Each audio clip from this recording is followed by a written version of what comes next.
Shalom, brothers and sisters. Welcome back to the channel. I'm here to do a very brief video, which is just to present some information for you to consider. And I've been instructed to do this because around 4:44, you can see the screenshot time on my phone. I was starting to get this message. I was already up before that, maybe around 4 o'clock in the morning, just thinking about one or two things. And by the time it got to 4:44, I started to get this understanding, a very clear understanding, that I need to come back and present a video. And I was told three things. And the first thing I was told is to tell the people what I said, that is from the Ruach HaKodesh. And the second thing I was told is to present the people the evidence. And those were the two things that I was told for a collective point of view. But the third thing I was told, which was personally to me, was it will only take 20 minutes. So I don't expect this video to be long. I'm recording it and we'll finish it when it is over. And so I'm going to do exactly that. And before I do that, I'm just going to give you a brief bit of background about my day, because I had an interesting day. So on the 30th of March 2025, which was a Sunday, spent the day starting to do the spring cleaning, leavening the home, clearing out things that are not needed for the Passover, i.e. leaven products and that sort of thing. And then later on in the day, I managed to meet up with a friend of mine who you all know quite well. And we went to play some tennis because it was a nice sunny day. And we also broke some bread. And whilst we were doing these things, we was having a general discussion just about I suppose the season that we're in, the calendar, and also one of the things we discussed was about the moon, because the new moon has been seen. And we know that the people that are the Rev 29 and Rev 39ers base their calculations for Passover and their calendar and all those things on the moon. So as we started to talk about this, I guess it was something that remained in my mind. And eventually, when I went to sleep at night and woke up early hours of the morning, I started to think about the conversations we had. And then I started to get the message that I should do the two things that have been mentioned to you already, which is to tell you what the Most High said and then to present the evidence. And so that's exactly what I'm going to do. And hopefully it will be 20 minutes because that's what I've been told. So let me show you the first thing, what the Most High said. And to some, it may be a reminder, and to some, it may be new information. So this is what the Most High said. And this is something we will all know because it's very common in Scripture, something we've talked about on many of the recent teachings, and something that at this time of the year, a lot of people are looking into, those who know about the biblical new year that is in the spring rather than in the winter, as per the Gregorians. And it's in Genesis 1:14 where it says, and Elohim said, let there be lights in the firmament of the heaven to divide the day from the night, and let them be for signs and for seasons and for days and for years. Now, incidentally, during the course of the last 24 hours, I watched two videos. One of them was from a dear friend of mine who was teaching in the congregation that I used to attend. Roughly 2 years ago, I was there. And he was teaching on, the actual title of the sermon was When is Passover for 2025?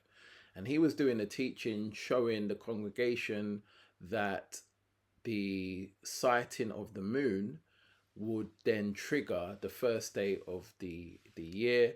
And then you count 14 days from that. And then you get to your Passover. And of course, he was basing it on the new moon being the reset for the months. And then you start counting. And he used Genesis 1 saying, you know, that there were lights in the firmament, and the firmaments for days and for years and for signs and for seasons. And so these lights give us the signs. Now, this brother is very, very knowledgeable when it comes to the word. And he's very intelligent just in general. He's so intelligent. Out of all the people I've met, one of the most intelligent people. It's almost like you ask him anything, he'll know about it. And he's somebody, as I say, that I love dearly. But one of the issues is indoctrination. And obviously, indoctrination can be a very big stumbling block towards understanding things. And because of this indoctrination, in terms of the congregation that he attends and what they believe, they focus on the canonized books, the 66 books. And obviously, this scripture is from Genesis 1:14. And as I watched the video, the thing that came to me is I wish he knew about the book of Jubilees. Maybe he does know about it, maybe he has read it. But if he did know, I'm sure he would have a better idea of how to calculate Passover. And so this is why the Most High told me to remind you, or to tell you, depending on which category you fall in, whether you've heard it before, whether you haven't heard it before, to tell you what he says. So obviously he did say what's in Genesis 1:14. But he also said what we find in Jubilees 2:9. And this is the thing that my dear friend didn't know or didn't acknowledge, which is that in verse 9 it says, and Allah appointed the sun to be a great sign on the earth for days and for Sabbaths and for months and for feasts and for years and for Sabbath of years and for jubilees and for all seasons of the year. So it's very clear that it's the sun that is the sign for the Sabbaths, for the months, for the feasts, for the years, for the Sabbath of years and for the Jubilee of years and for all seasons of the year.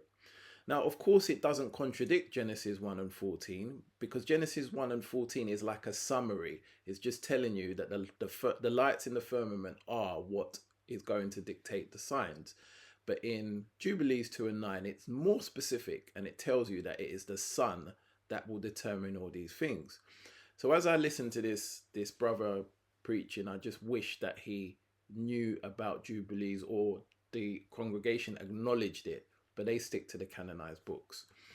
And so continuing on in Jubilees, in chapter 6 and verse 30, it says, and all the days of the commandments will be 52 weeks of days, or 52 weeks of days, and these will make the entire year complete.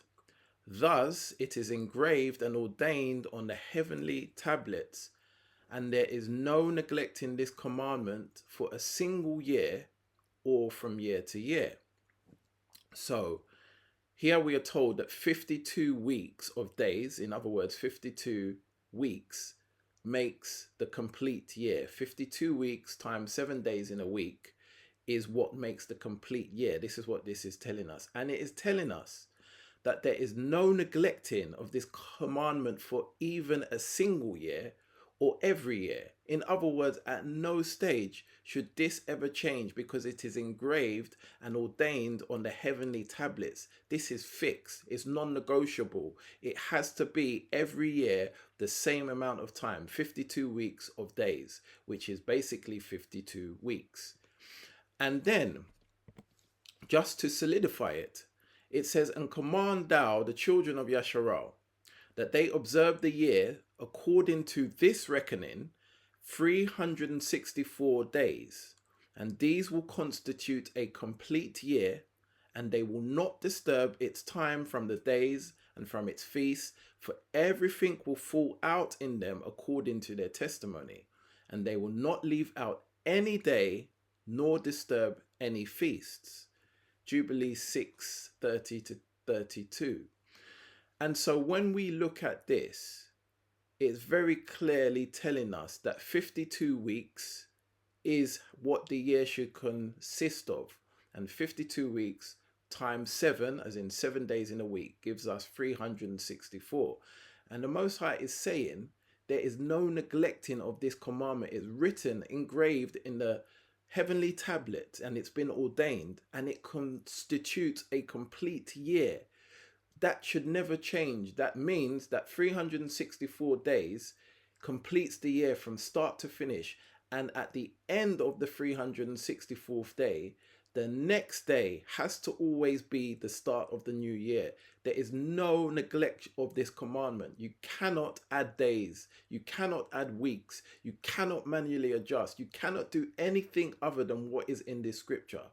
And so we should always have our calendar as 364 and then repeat. Immediately after that last day has been done, the next day is the first day of the new 364 cycle. And that's why the Most High said to come and tell the people what he said. And then he said to present the evidence. So this is what I'm going to do now. Now, this little thing here, this crescent that we see, is the sighting of the new moon. And this sighting of the new moon, which we've already seen in Jubilees 2 and 9, is not what will determine the years, is not what will determine the Sabbaths, but it is, as we've seen in Genesis 1 and 14, a sign. Now, what that sign is what we need to understand. And now with this sign, we are going to see that the moon will prove the correct start date of our biblical calendar, but it may not be how you think it will prove it. So let's see the evidence. So here I've got a screenshot from timeanddate.com, and it will show you here that the moon, the new moon, was sighted here in London, the United Kingdom, on the 29th of March at this time, 10:57. And it was 4.6% waxing crescent. So that was the bit that was spotted. That's the percentage of the moon that was spotted, the first sliver.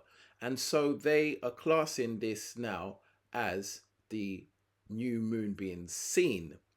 And across the world, it is the same thing where you go. This is in that political state in that they call Israel, in Jerusalem, and the moon was spotted on the 29th of March at 13:57.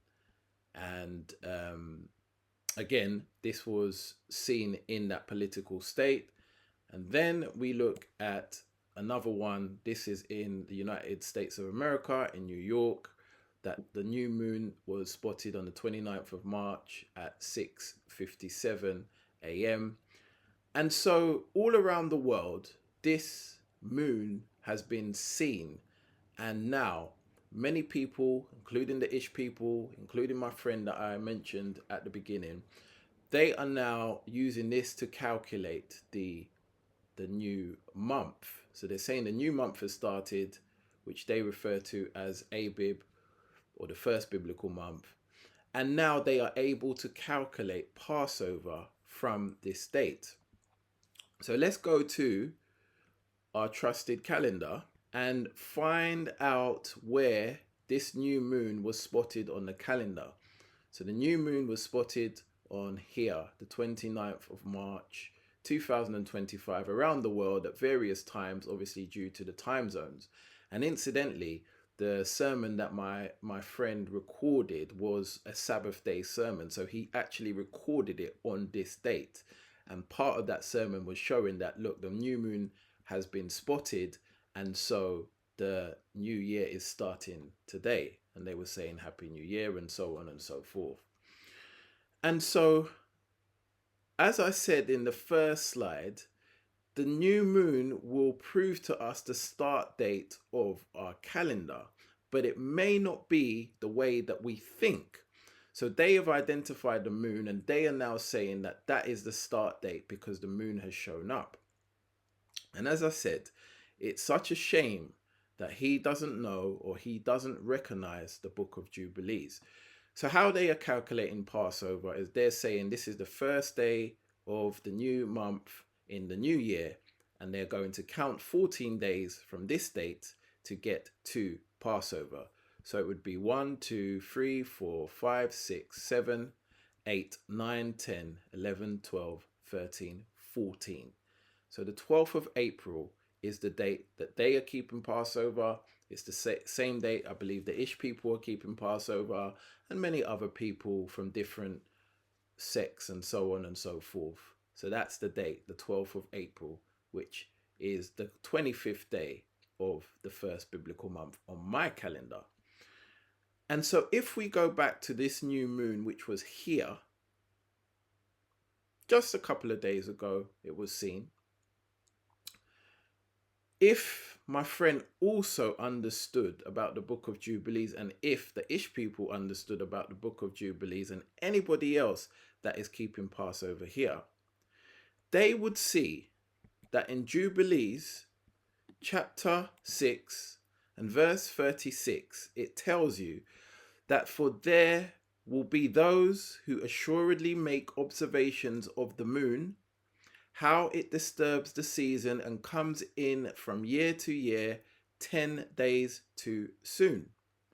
So if we go back here and we recognize that this new moon that was seen here has come in 10 days too soon according to Jubilees, I wonder what will happen if we go back 10 days.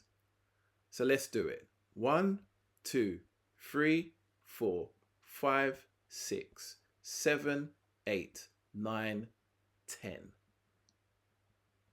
According to Jubilees 6 and 36, this should be the date of the start of the first biblical month, which equates to the 19th of March, which is the exact date that it starts on this calendar.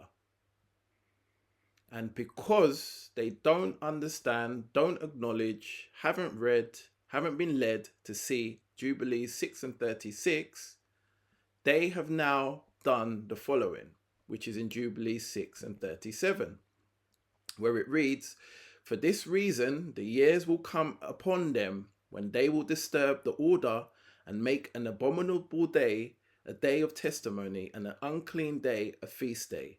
And they will confound all the days, the holy with the unclean with the holy, for they will go wrong as to the months and Sabbaths and feasts and jubilees." So let that sink in, Yasharal. If you are celebrating Passover on the 25th day of the first biblical month instead of the 14th day of the first biblical month, you are in error. The 12th of April is not the 14th day of the first biblical month. It is the 25th day. And the start of the calendar, according to what we have seen with the new moon sighted here, which is 10 days too soon, it should have been here. 10 days prior is here. This is the start of your biblical calendar. And if you know this is the start, all you have to do is count 14 days from here, and then you get your Passover, which is obvious to what date it is. I'm not going to do that count. So that's all I've got for you today. I've told you what the Most High said. I presented you the evidence. It's now up to you to make your decision. And as this is being recorded, it is the 31st of March, 2025. There is still time to get your feast days correct. I'm going to leave it here. To all those that are his, may Yah bless you and keep you.